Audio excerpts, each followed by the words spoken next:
Welcome back to Interview Mock Lab podcast. Great to be here.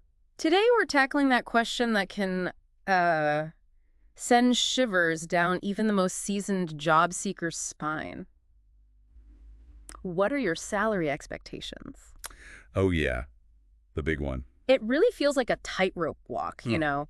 Aim too low, and you're leaving money on the table. Definitely. But aim too high, and you might just walk yourself right out of the running. It's a real balancing act. So we're going to break down why this question even exists, and maybe arm you with some smarter ways to handle it. Yeah, help you protect your interests, but still, keep you in the game for the job. Exactly. It's a moment in the interview that carries a lot of weight. Yeah. It's understandable why employers ask it, though. Right. But for you, the interviewee, navigating it successfully can feel, well, incredibly high stakes. Some experts even call it one of the trickiest questions out there. I believe it. And for good reason. That initial number, or even just the way you handle the question, can really set the stage for your whole compensation down the line. Okay, so let's really try and get into the mind of the interviewer for a second.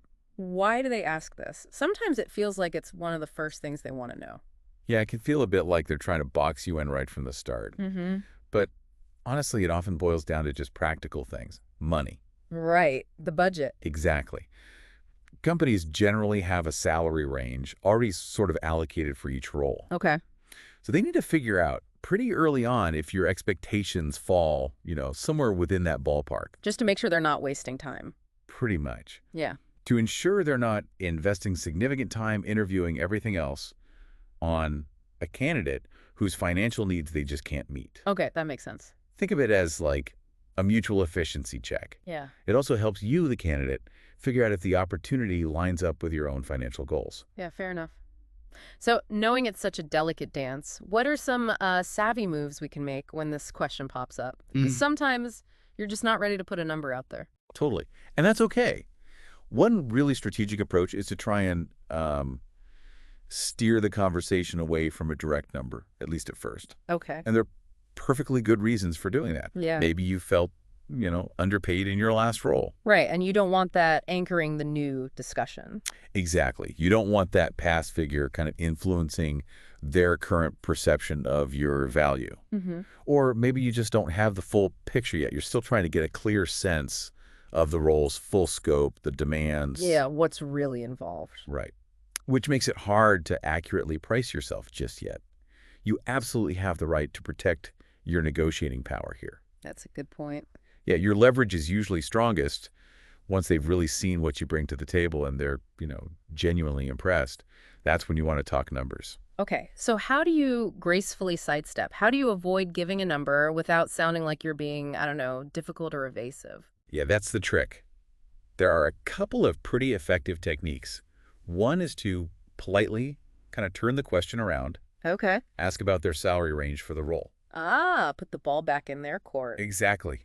You could say something like, actually, I don't feel I understand the full scope of the role just yet to accurately price myself, but I would love to know the budgeted salary range you have in mind for this position. That sounds reasonable. It is. Yeah. And if they do give you a range, which sometimes they will, Then what? a good follow-up could be, okay, that's helpful to know. If you were to offer me the job, is there generally room to negotiate within that range? Oh, smart. So you're still gathering intel without committing yourself. Precisely. You get crucial information, but you haven't locked yourself into a number first. I like that. What's another way? What if they sort of push back on giving their range first? Yeah, that can happen. Another tactic is to gently move past the question for now, shifting the focus back to your qualifications and why you're a good fit. How would that sound? You could try something like, I'm still trying to fully understand the role and everything that's involved.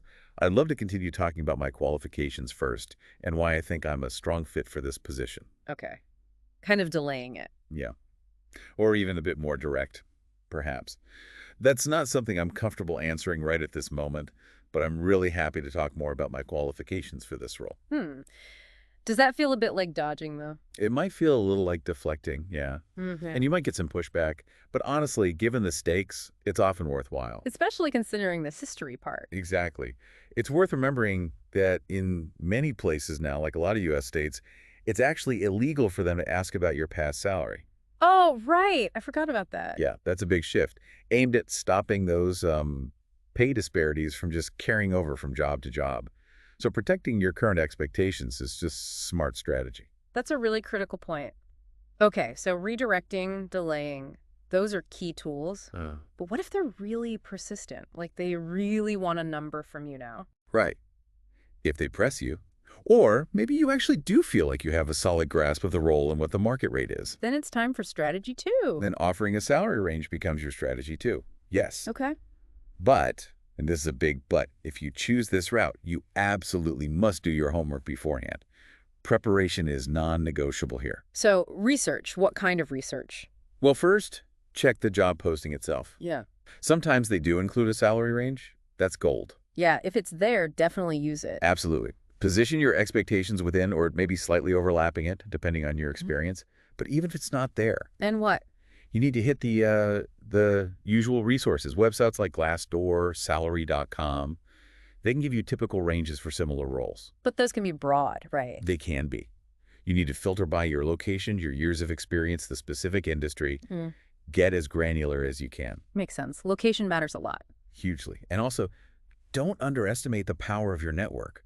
Talk to people. Like people in similar jobs. Yeah, people in similar roles, or even better, people who work at that specific company. If you know anyone, they might have insights. Good idea. What about recruiters? Recruiters, both internal from the company or external ones you might be working with, can also be a really good source of information about salary bands. Don't be afraid to ask them. Okay, so gather all that intel. Right. But a word of caution, try not to get fixated on one specific number too early in the process. Think in ranges. Right, keep it flexible. Okay, so you've done the research, you feel confident about a range. How do you actually, say it in the interview? How do you phrase it effectively? Good question. When you share your range, it's really important to give us some context. Don't just blurt out numbers. Okay. Briefly mention the research you did. Maybe highlight a key skill or experience that justifies why you're aiming for that particular range. So connect it back to your value. Always connect it back to your value. And also, make it super clear that salary, while important, is just one piece of the puzzle for you. So mention the other stuff too. Yeah, express your enthusiasm for the actual opportunity, the role itself, and show interest in understanding the full compensation package. Benefits, bonuses, maybe growth potential. Right, the total picture.